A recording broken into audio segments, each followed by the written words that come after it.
Hello, once again. This is the SMC Journal podcast, the show that's all about performance engineering and IT today, testing, tuning, monitoring, observability, anything in between, hardware, software, making things efficient. I'm Scott Moore, your host, and thank you for joining me today. Sometimes when I'm going through my social media feed, I will come across a link to an article or press release that spurs my interest, such as the case today. I had seen a press release that came out from a company called Metrist, and it was from TechCrunch that said this company has just raised $5.5 million to provide better cloud service outage data. And that's really a keyword for observability. And we've had several cloud outages over the last couple of years, and people want more information about how to prevent that kind of an outage from happening. We're hearing about multi-cloud solutions now, super cloud solutions, and the founders of this company have backgrounds in infrastructure monitoring. They're from PagerDuty, they're from New Relic, so they have a combination of skill sets that are about incident response, finding out where problems, where they're happening early and hopefully before customers do, and monitoring the right things. So that made me look more into the company.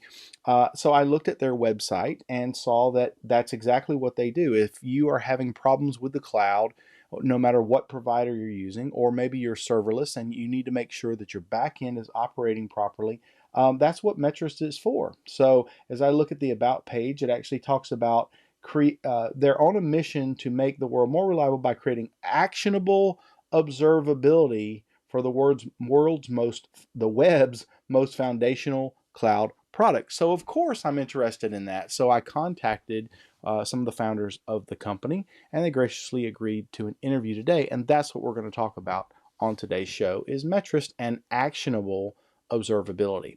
Before we get into the interview, let's talk about the sponsors that make this podcast happen. This episode is sponsored by Micro Focus and the LoadRunner Solutions family. That includes LoadRunner Professional, Enterprise, Cloud, and Developer. You know, performance matters. Did you know that LoadRunner Solutions have the largest community of practitioners in the world? Join that community at community.microfocus.com, scan the QR code, and check out the LoadRunner family page on performance engineering, as well as their YouTube playlist that we've got links for in the show notes on smcjournal.com as well as YouTube. This episode is sponsored by PFLB, a provider of premier load and performance testing services for enterprises in all industries. They focus on a robust methodology, tools, and experienced engineers. Since 2008, they've built a reputation for reliability worldwide. BoomQ is their own innovative performance testing solution, and they consult around industry standard tools like JMeter, LoadRunner, Grafana, and more. Find out more at pflb.us. This podcast is sponsored by Folk Consulting. They offer high-quality consulting services around application performance management and operational monitoring of system performance. Ryan Folk and his staff of highly experienced consultants can handle any of your needs around application delivery management, analytics, application performance testing, monitoring, and digital management. Find out more at folkconsulting.com. Okay, so back to the Metrist website. As I scrolled down, I saw that Ryan Duffield was the co-founder and the CTO of the company. He has pioneered observability and incident management platforms for companies like Server Density, PagerDuty, and NetData. And if you've never checked out NetData, it's actually a pretty cool infrastructure monitoring tool. He is currently working on this new solution, Metrist. So I actually followed another article that I saw on LinkedIn about key best practices for modern incident response. It's a website called heavybit.com, and it has Ryan and a couple of other authors on here that talk about how much downtime is actually costing. Now, I know this isn't specifically about, say, performance testing, but it's a result of outages that may have to do with, servers being under load, servers not provisioned correctly, configuration management issues. There's all these things around monitoring and observability that relate to performance, and that's why I want to talk to these guys today.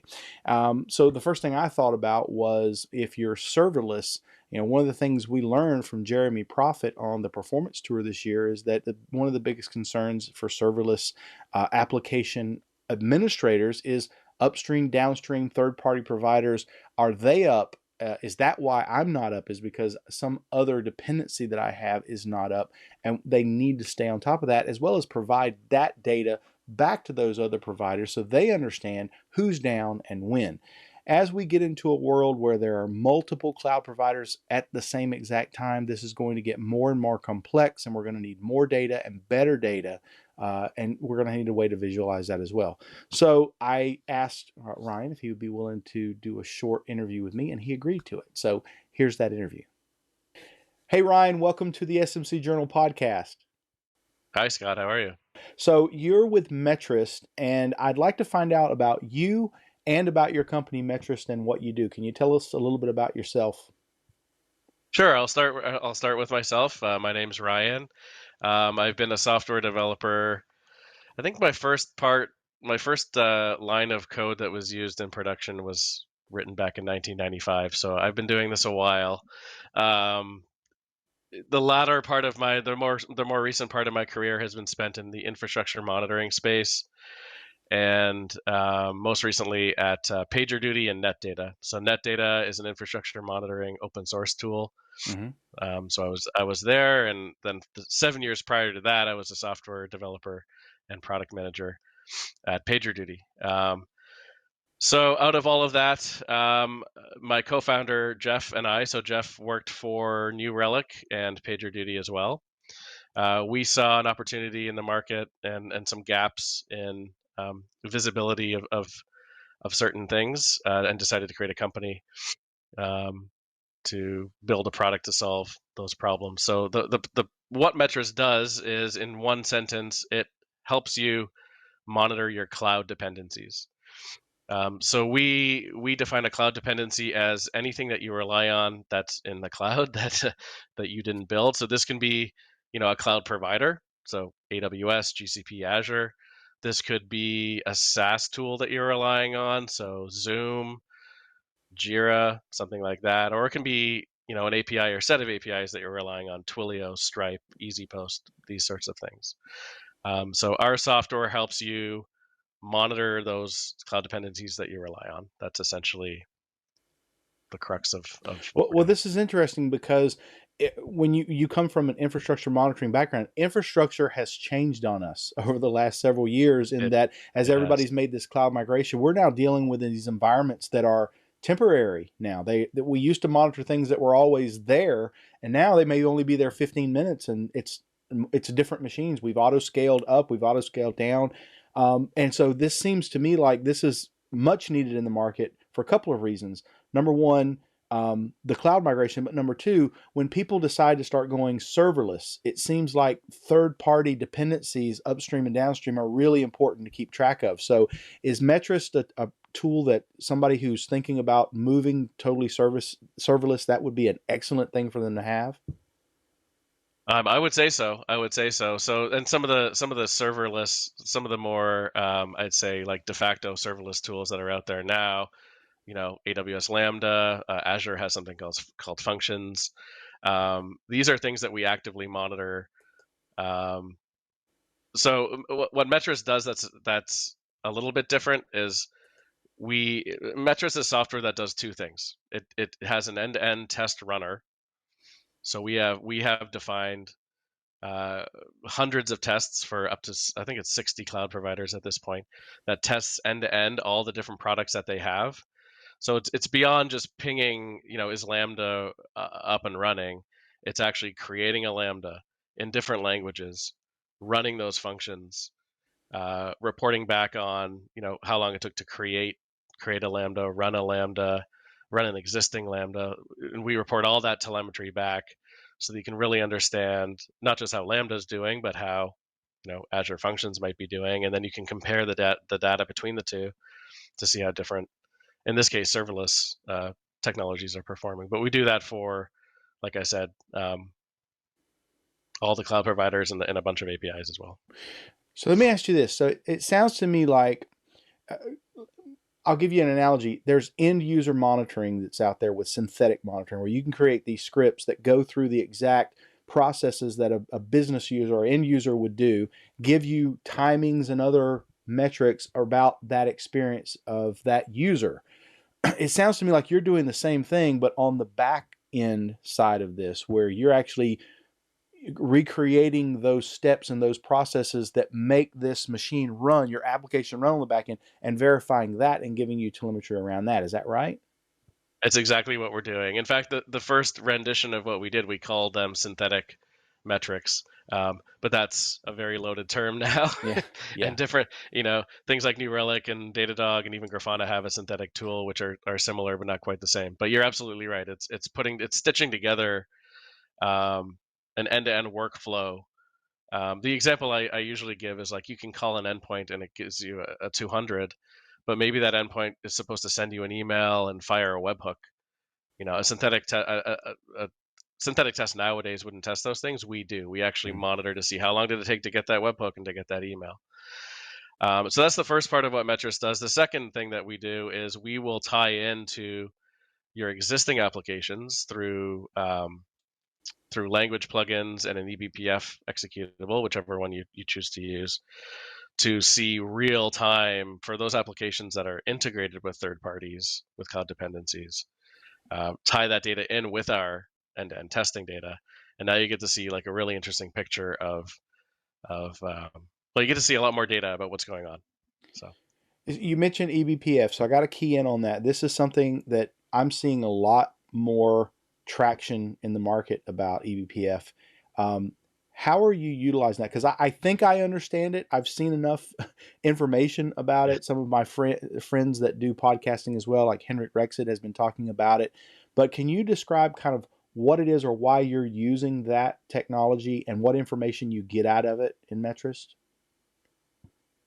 I'll explain how we're using it.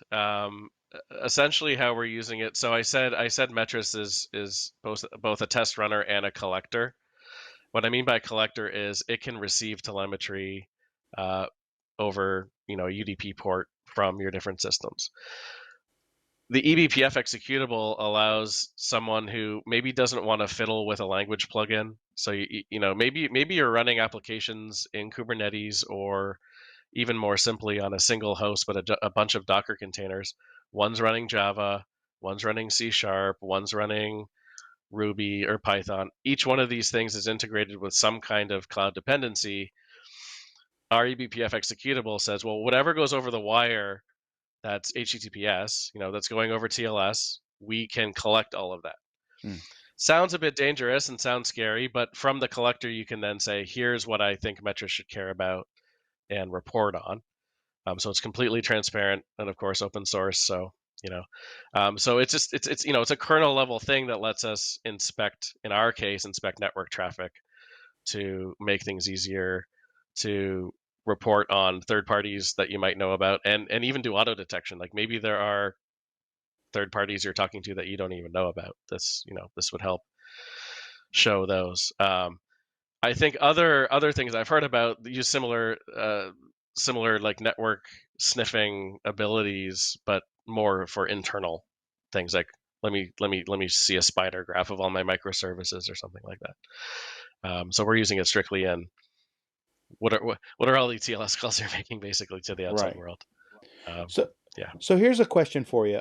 Because of what you monitor, I'm seeing a trend with companies that do not want to bank on a single cloud provider to make sure that their application is up, because we've had in the last couple of years a few outages from some major cloud providers, which were never supposed to happen, right? But a region goes down, 40 companies go down with it, and it's all over Twitter. That's the one thing that seems to stay up when people want to complain about stuff. But my point is, I think we're going from just a single cloud vendor mixed with maybe their own private cloud to what's now being referred to as super cloud or meta cloud, where we want to deploy our app and we don't even know which cloud provider we're on at any given time. But Yep. it's that, to me, that increases complexity. And number two, it means a lot more data needs to be collected, because if something goes wrong, I need to know, well, is it on Azure? Is it on AWS? And then what was that service? Where did it go when I'm trying to trace down where it's problem? Is this something that you'll be able to help people figure out where the problem's at? Yes, we will, and indeed we're helping now. I mean, the example I use that is a real example is comparing payment providers. So I won't name them, but we monitor. I think I already named one before, but we monitor several. With our software, you can generate a report that actually compares, like functionality in similar regions. So maybe it's, create a pending transaction. Here are all the response times, and here's the historical, like going back 2 years. Here's how they performed. Um, Developers not so much, but managers and up the chain can use that to make decisions about which vendors they want to actually use. Um, so that's one aspect of it. But I do envision a world where Metrist can help. You know, using some piece of software, you can say, I want to deploy a serverless function with these constraints. It's got to respond within, I don't know, 5,000 milliseconds. I want it to run on the East Coast. Here are some other cost constraints. Go. I don't care where it goes. Just make sure it works. Give me. I definitely see that happening, and yeah, we can help in that first, when you're defining those constraints. Our data can help route that you know serverless function creation to the right place. So. Cool, very cool. So one other last question, that kind of digs into this. End user information, end user metrics, like the things that would come out of New Relic and Datadog and Dynatrace from what end users are actually experiencing out there. The type of data that you're reporting on, do you also report that kind of end user information, or do you tie into or integrate with any other tools like that provide that says, okay, I know what the end user is experiencing, but now I can dive into the behind the scenes look to figure out kind of where that problem is at a deeper level? Do you have a way to put that information together in one place? Yeah, we do not collect end user, like the that scenario that you described. We don't collect that data, but we do support integrations into tools that do. So we have a Datadog integration. We will soon have a Grafana integration as well. So Awesome. we one of our philosophies. This is somewhat related to what you're asking, but we want to focus on one thing. One thing I always say is we're not going to be another dashboard tool. So if you're using Grafana or data, like wherever you're viewing your data, we do have a web UI, so you can view data in a cursory way. But you're using another tool to view this data, and so let's support exporting it, or however it gets integrated. And then you can stitch together your RUM data, or whatever it is, that way.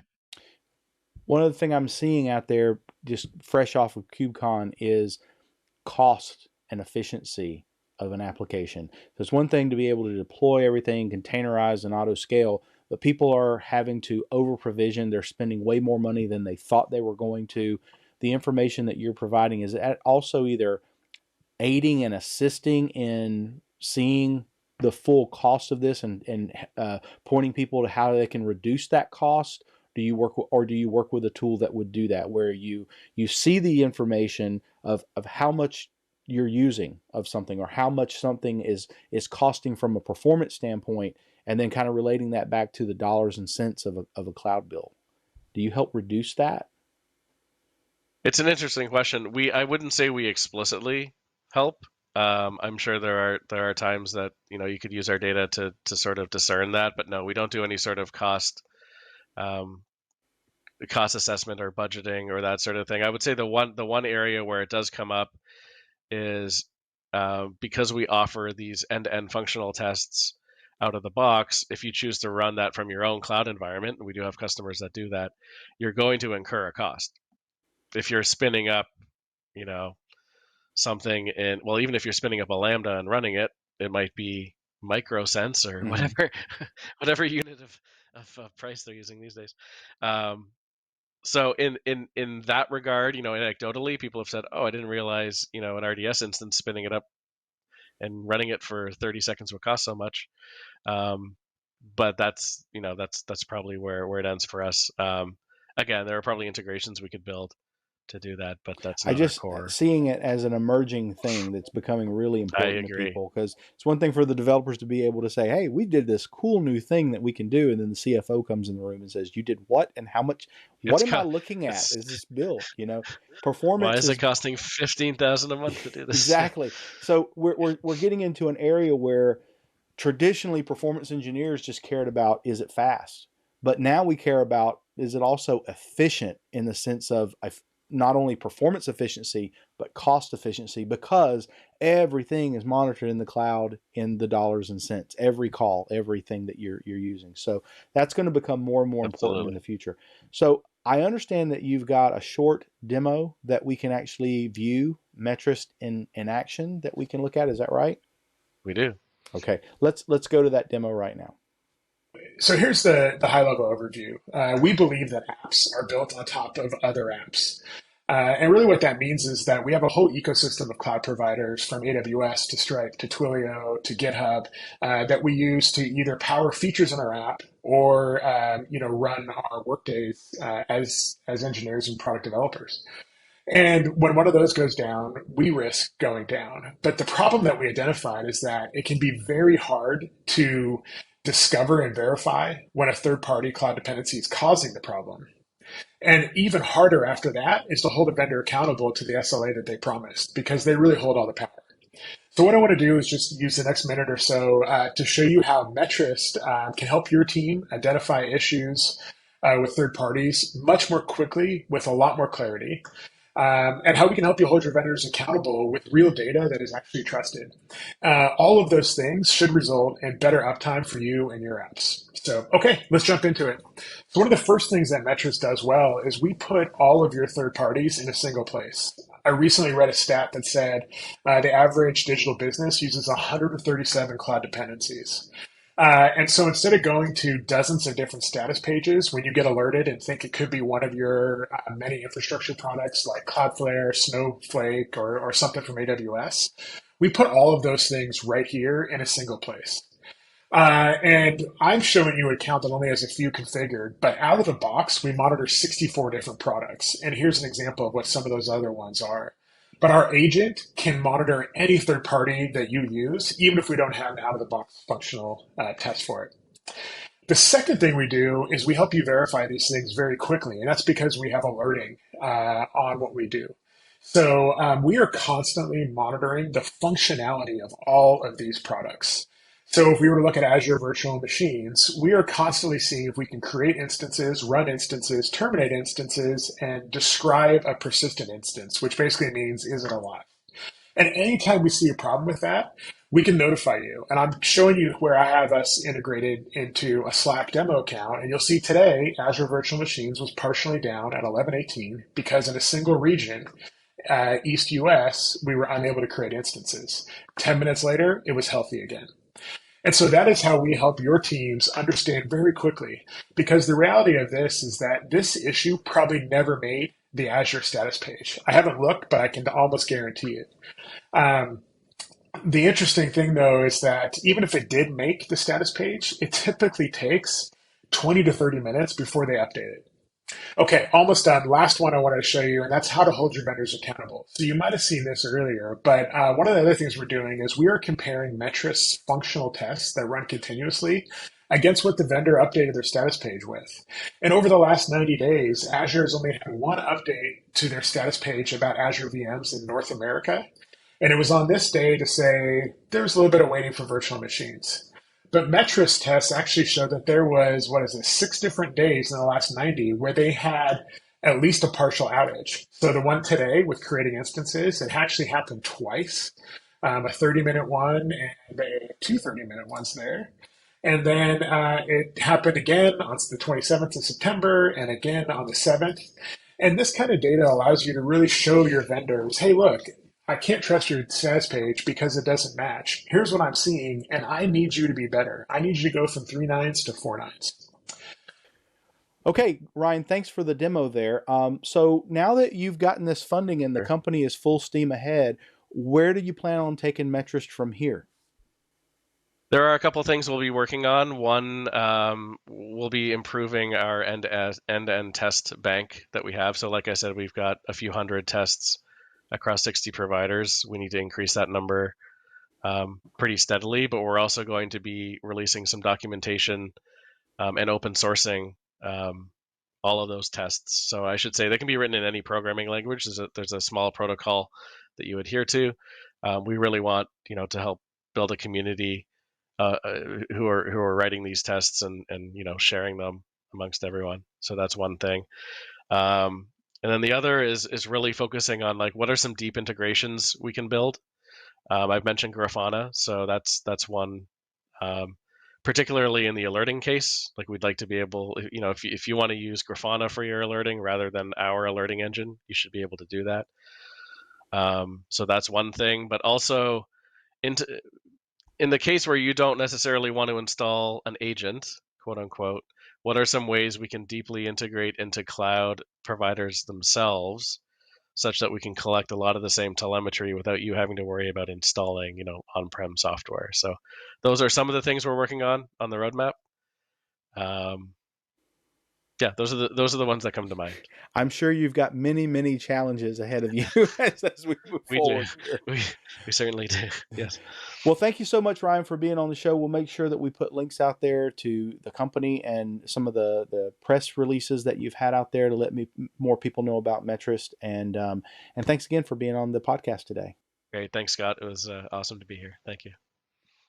Okay, so what do you think about Metrist? I'm interested in hearing your feedback. You can reach me very easily on the web at scottmoore.consulting. That's my main website, or smcjournal.com, where you can see this episode and all the other previous episodes of this podcast.